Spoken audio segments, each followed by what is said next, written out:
जहां पर पहले उन्मादियों को जगह मिल रही थी, वहीं पर उन्मादियों को अब जेल में ठूसा जा रहा है। उत्तर प्रदेश में अब हिंदू मुस्लिम की राजनीति, हिंदू मुस्लिम का प्रोपेगेंडा नहीं चलने वाला है। यह बात साबित कर दी है उत्तर प्रदेश की पुलिस ने। उत्तर प्रदेश की पुलिस ने मथुरा के मामले में जिस तरीके का एक्शन लिया है, वो उन तमाम लोगों के लिए बड़ा मैसेज है जो कि समझते थे कि किसी भी मामले में हिंदू मुस्लिम का एंगल देकर मुसलमानों को बदनाम करने की राजनीति वो कर लेंगे और खुद को भारतीय जनता पार्टी की नजरों में चमका लेंगे। ऐसा अब होने वाला तो नहीं है, क्योंकि उत्तर प्रदेश की पुलिस 100% एक्शन में दिखाई दी है। करीबन 250 से 300 लोगों के खिलाफ मथुरा के मामले में एफआईआर दर्ज कर ली गई है और उनमें से करीबन 14-15 नामजद हैं जो तथाकथित हिंदू रक्षक थे। दक्ष चौधरी, अक्कू पंडित, ऐसे लोगों को गिरफ्तार करते हुए वीडियो सामने आए हैं, धकेलते हुए गाड़ी में भरते हुए वीडियो सामने आए हैं। जो लोग समझते थे कि हम कहीं पर भी जाकर हिंदू मुसलमान का नारा लगाएंगे और हम हीरो बन जाएंगे, अब वो हीरो बनने वाले नहीं है, क्योंकि उत्तर प्रदेश पुलिस की और उत्तर प्रदेश सरकार की आंखें खुल गई हैं। क्या है ये पूरा मामला, इसी वीडियो में आपको बताऊंगा। नमस्कार, मेरा नाम धारण है, आप नेशनल दस्तक देख रहे हैं। मथुरा में एक घटना होती है। फरसा बाबा नाम का एक व्यक्ति है जो कि गौरक्षक है। अलग अलग गाड़ियों को रोकते हैं, अगर उसमें से गाय निकली तो उस ड्राइवर के खिलाफ कार्रवाई करवाते हैं और तब भी बात न बनी तो फिर उस ड्राइवर के साथ मारपीट के वीडियो सामने आते हैं, जैसा कि एक रेगुलर रूटीन इनका बन गया है। एक दिन फरसा बाबा ऐसे ही एक गाड़ी को रोकने निकलते हैं। उनके पास खबर होती है कि इस गाड़ी में गाय को इलीगली ट्रांसपोर्ट किया जा रहा है, गौ तस्करी की जा रही है। लेकिन होता है उसका एकदम उलट। ट्रक रोका जाता है, ट्रक में जो उन्हें मिलता है वो होता है राशन का सामान। वो सब कुछ चेक कर ही रहे होते हैं, लेकिन एक दुर्घटना हो जाती है। पीछे से आता हुआ एक ट्रक उनको टक्कर मार देता है और मौके पर ही फरसा बाबा की मौत हो जाती है। इससे आसपास की भीड़ खूब उन्मादी हो जाती है, खबर वायरल हो जाती है और पहुंच जाते हैं वहां पे और ढेर सारे गौरक्षक। कहा जाता है कि जो गाड़ी फरसा बाबा ने रोकी थी उसमें पहले से गाय मौजूद थी, उस गौ तस्कर को बचाने के लिए फरसा बाबा को मार दिया गया। इस तरीके की कहानी पूरी गढ़ी जाती है। कम से कम दक्ष चौधरी मीडिया से बात करते हुए तो यही सुनाई देते हैं। कहते हैं कि तमाम गौरक्षकों ने उस ट्रक में गाय को देखा था जिस ट्रक को फरसा बाबा ने रुकवाया था। अब गाय थी कि नहीं थी, उस ट्रक में जो आधिकारिक सूचना है उसमें बताया जा रहा है कि राशन का सामान था और यह सीधे तौर पे एक दुर्घटना है। हाईवे पे आप किसी ट्रक को रोकेंगे, देर रात का टाइम होगा और दुर्घटना हो जाएगी और आप उसमें हिंदू मुस्लिम जोड़ देंगे, उसमें गाय का एंगल जोड़ देंगे। यह बात तो कम से कम समझ में नहीं आती है। उसके बाद होता क्या है? उसके बाद होता यह है कि तमाम गौरक्षक इलाके में इकट्ठा होने लगते हैं, जो घटना की जगह थी उसमें इकट्ठा होने लगते हैं। पुलिस सभी को तितर-बितर करने की कोशिश करती है, लेकिन होता है पत्थरबाजी। पुलिस की गाड़ियों पर, पुलिस वालों पर, सुरक्षा बलों पर पत्थर बरसाए जाते हैं। कई पुलिसकर्मी घायल भी होते हैं, पुलिस की गाड़ियां डैमेज होती हैं। इन तस्वीरों में आप साफ देख सकते हैं कि किस तरीके से पुलिस की गाड़ियां डैमेज हुई हैं और इन स्क्रीनशॉट में देख सकते हैं किस तरीके से पत्थर बरसाए जा रहे हैं पुलिस के ऊपर। लिहाजा पुलिस कार्रवाई करती है। पुलिस उन तमाम लोगों को अरेस्ट करती है जो लोग इस घटना में शामिल होते हैं या फिर इस घटना को भड़काने में शामिल होते हैं। इस जगह पर अक्कू पंडित भी पहुंचते हैं, सोशल मीडिया पे खूब वायरल हैं, खुद को हिंदू रक्षक बताते हैं, कहते हैं कि मैं हिंदुओं की रक्षा करने के लिए पैदा हुआ हूं और वही सब काम करूंगा। हालांकि इनका इतिहास कुछ और बताता है। किसी एक ऐप पर उनके वीडियोस खूब वायरल होते रहते हैं, वो बात आज नहीं करते। और उनके साथ पहुंच जाते हैं दक्ष चौधरी, वही लंबी दाढ़ी वाले व्यक्ति जो कि अलग अलग जगहों पर मुसलमानों को धमकाते हुए सोशल मीडिया पर खुलकर मुसलमानों को धमकियां देते हुए नजर आते हैं। पुलिस जो है कार्रवाई करती है, सख्त कार्रवाई करती है। उन तमाम लोगों को डिटेन किया जाता है जो कि इलाके में उपद्रव करने की कोशिश कर रहे होते हैं। सचिन गुप्ता ने यह वीडियो शेयर किया है जहां पर उत्तर प्रदेश की पुलिस घसीटते हुए लेकर जा रही है, घसीटते हुए उन लोगों को जो पत्थरबाजी में शामिल थे, जो उपद्रव में शामिल थे। पीछे से लात मार रही है। खैर, लात नहीं मारना चाहिए था, वो बात अलग है।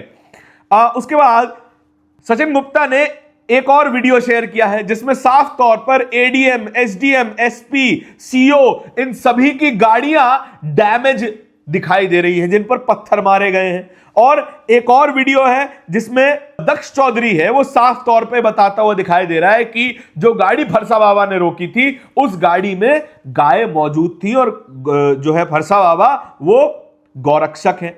लगातार ये वीडियो वायरल हो रहा है जिस तरीके की कार्रवाई उत्तर प्रदेश की पुलिस ने की है। लेकिन इस बात से एक चीज बिल्कुल साबित हो गई है कि अब आप उत्तर प्रदेश जैसे राज्य में हिंदू मुसलमान का प्रोपेगेंडा नहीं चला सकते। उत्तर प्रदेश जैसे राज्य में आप हिंदू मुसलमान के नाम पर राजनीतिक रोटियां नहीं सेक सकते। इससे पहले होता यह था कि किसी गौरक्षक ने गाड़ी रोकी, उसमें चाहे जो सामान हो उसको गाय बताकर उस या तो ड्राइवर के खिलाफ कोई मुकदमा दर्ज करवा दिया जाता था या तो उस ड्राइवर को खूब पीटा जाता था।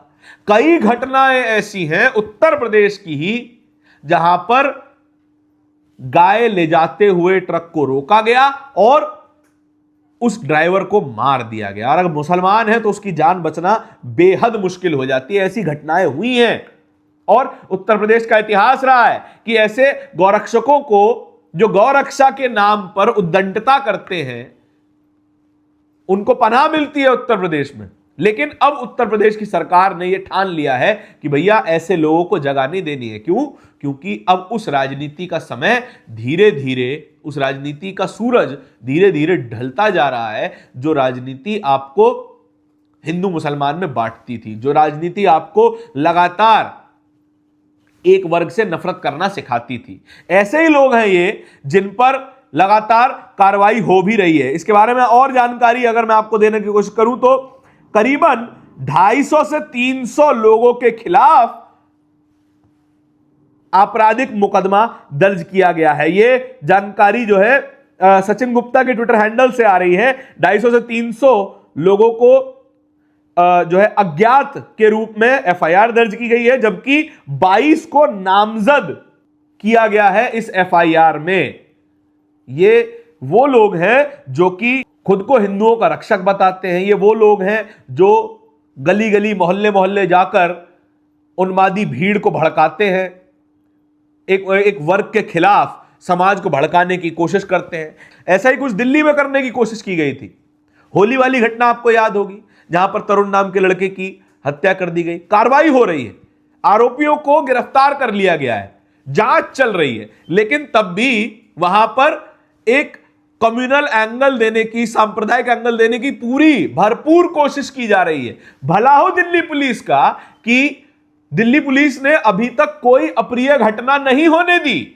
तरुण की मौत के ठीक बाद से वहां पर भारी पुलिस बल तैनात है, भारी सुरक्षा बल तैनात है, और जो भी व्यक्ति वहां पर कुछ भी गड़बड़ करने की कोशिश कर रहा है, जो भी व्यक्ति वहां पर भीड़ को भड़काने की कोशिश कर रहा है, उसको या तो खदेड़ा जा रहा है या तो डिटेन किया जा रहा है। बीते दिन, ईद के दिन भी कई लोगों को डिटेन किया गया, कई लोगों को वहां से धक्के मारकर निकाला गया कि भाई यहां पर आकर कोई बदतमीजी करने की कोई जरूरत नहीं है, क्योंकि वहां पर दिल्ली पुलिस का राज फिलहाल चल रहा है। और दिल्ली पुलिस के इस काम की सराहना तमाम अखबारों में हुई है। दिल्ली पुलिस ने एक ट्वीट किया है, उसमें दिल्ली पुलिस ने तमाम अखबारों की कटिंग लगाई है, जहां पर लोग दिल्ली पुलिस का धन्यवाद करते हुए नजर आ रहे हैं कि आपने इलाके में कोई अप्रिय घटना नहीं होने दी, इसका शुक्रिया। और दिल्ली पुलिस क्या लिख रही है? दिल्ली पुलिस लिख रही है, आपका हम पर विश्वास ही हमारी ईदी है। यह दिल्ली पुलिस लिख रही है। यह वही दिल्ली पुलिस है, यह वही उत्तर प्रदेश पुलिस है जिनके पीछे खड़े होकर यही उन्मादी लोग चिल्ला चिल्ला कर नारे लगाते थे कि पुलिस वालों लठ बजाओ, हम तुम्हारे साथ हैं। अब पुलिस वाले लठ बजा रहे हैं, तो अब ये इनके साथ क्यों नहीं है? जब तक लठ मुसलमानों पर चल रहा था तब तक ये साथ थे, जब तक लठ दलितों पर चल रहा था, ओबीसी पर चल रहा था, तब तक ये साथ थे। लेकिन अब जब लठ उन पर चल रहा है जो समाज में उन्माद भड़काने की कोशिश कर रहे हैं, भैया अब क्यों साथ नहीं है?